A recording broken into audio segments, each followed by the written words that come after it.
Hello and welcome back.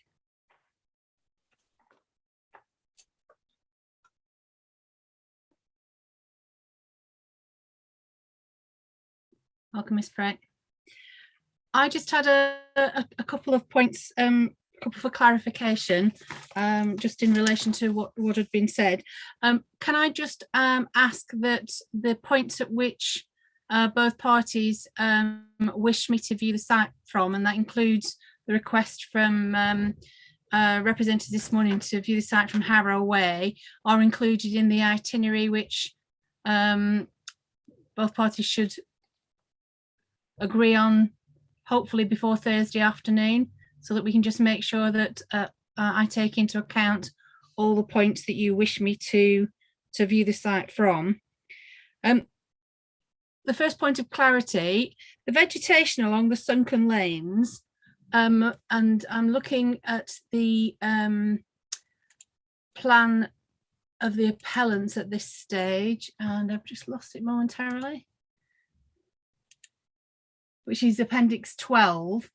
The vegetation along the sunken lane on the western edge of the site, is that in the control of the appellant? Mr. Boyle.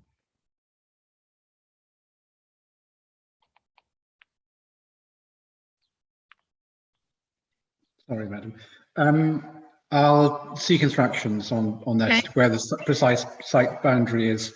You obviously discussed that intervening vegetation and the impact that has on the character of the lane. I just wanted to be clear about where that red line was in relation to that vegetation. Yeah. And there was a part of your response, Mr. Dudley, to questions from Mr. Boyle. You said that the undeveloped part of the site would then retain its chalk and clay farmland characteristics. Do you mean beyond the red line area or the actual public open space element of that? I just wanted to be very clear about what you'd said. Sorry, madam. I think what I was saying is that the character of the elements outside of the built parcels would fundamentally change, and in terms of the land use per se to meadow and potentially trees, that's not necessarily objectionable, but the open public access to that area would lead to character harm in terms of tranquility. Yeah, I appreciate that, but I think you said that the area outside the developed part of the site would retain its semi-enclosed chalk and clay farmland characteristic, and I just wanted to double check I heard that correctly. No, I don't think so. Oh, sorry. What I said was that the area outside of the red line post-development would still form part of the yes, chalk and clay farmland landscape character type. Okay, that was it. Sorry, it's quite early on in mine and Mr. Boyle's discussion, so there's a lot of water under the bridge. That wasn't the question I asked him, because what we were talking about was that parcel J would now be the brown colour, and the development parcels, if this exercise was done again, would be that. But outside the development parcels, it would still be the buff. Semi-enclosed clay farm. That was the question I put. And sorry, I misinterpreted the question then, because I answered for outside of the red line of the site. So no, I don't think the green infrastructure elements in the site, to clarify, would retain character as semi-enclosed chalk and clay farmland, because I don't think they would have an agricultural character. So sorry, I was referring to the area outside of the red line. I just wanted to be clear about your answer in that regard. And in respect of the long established and logical boundary, you talked about the existing development, but I'm presuming you don't mean 7 acres, you mean Pond Close and Paulson's Close. That's right. But the existing outer boundary to the west of 7 acres aligns with that set with the existing settlement boundary. It's contained within. And if you on the neighborhood plan sort of drawing for area J, as it is on the appendix that Mr. Boyle just took us back to, it shows an area of vegetation on the outside, sort of finishing the village in that location. And yeah, I see that as being parcel J as being acceptable in that respect, because it continues this western boundary of the village on its current alignment. Okay. Those are just the points of clarification I had. The other matters that I got were already picked up by Mr. Boyle. Can I then hand you to Ms. Perec for any matters of follow-up or re-examination? Ms. Perec? Oh, there you are. You're on mute. Yeah, sorry, madam. I was just looking for my mouse, which got buried under other papers. I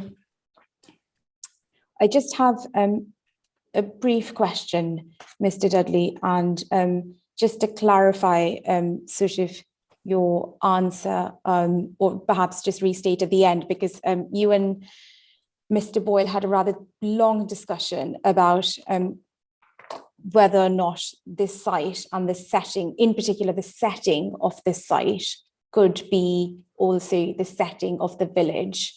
And if I could just have your sort of final comments on what Mr. Boyle was asking you about, that would be really helpful for my own notes. Yes, well, in my opinion, to a great extent, the setting of the site also comprises the setting of the village, because the site is located directly adjacent to the village. It's, as we agreed, in scale smaller than the village, and so it stands to reason that the setting of the site aligns with the western setting of the village.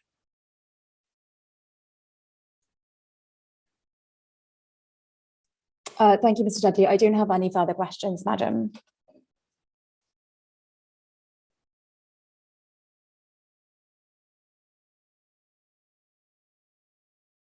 Madam, sorry, you're on mute. My apologies.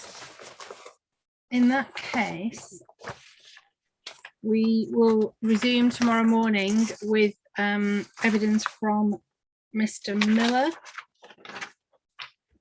and we'll adjourn today's session.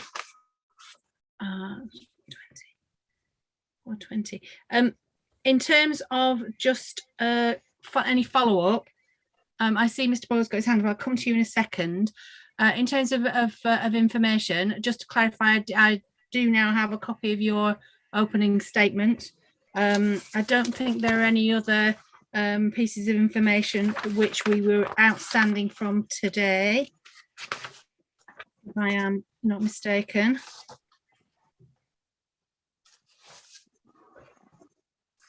Mr. Boyle, you had a question?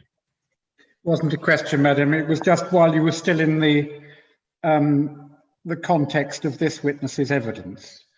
I've been directed to the tree protection document at CD 119, which may assist you with your question about the extent of vegetation within the site itself along that boundary. That boundary is clearer in that regard, is it? CD 119, I'm told. Okay, I will check that. Obviously, if you need further clarification, having looked at that document, then we'll seek to provide that tomorrow, but that may help you. Okay. Thank you. Thank you. Thank you. It's really sad I knew that prior to the site visit. Have you made any progress on preparing an itinerary for the site visit? I haven't heard, I'm afraid. Well, if I could encourage you to talk to the council about that in the intervening time, that would be helpful. Are there any points of clarification or questions before we adjourn today's session? It's a 9:30 start tomorrow, is that correct, madam? Does that give you any problem, Mr. Boyle? Not at all, just to No. check. No, it's just helpful. I think given the matters we wanted to get through, I'd suggested 9:30 starts for the subsequent days, although we may need to review that for Friday depending on what time we finish on Thursday. Yes, thank you, Madam. Okay. Sorry, Mr. Boyle, your screen's frozen. You still with us? I think he's left, at least on my participant. Oh no, he's back. He's still there. I just can't see him. Ah, there you are. Okay. Right. Well, we'll see you at 9:30 tomorrow morning. Many thanks.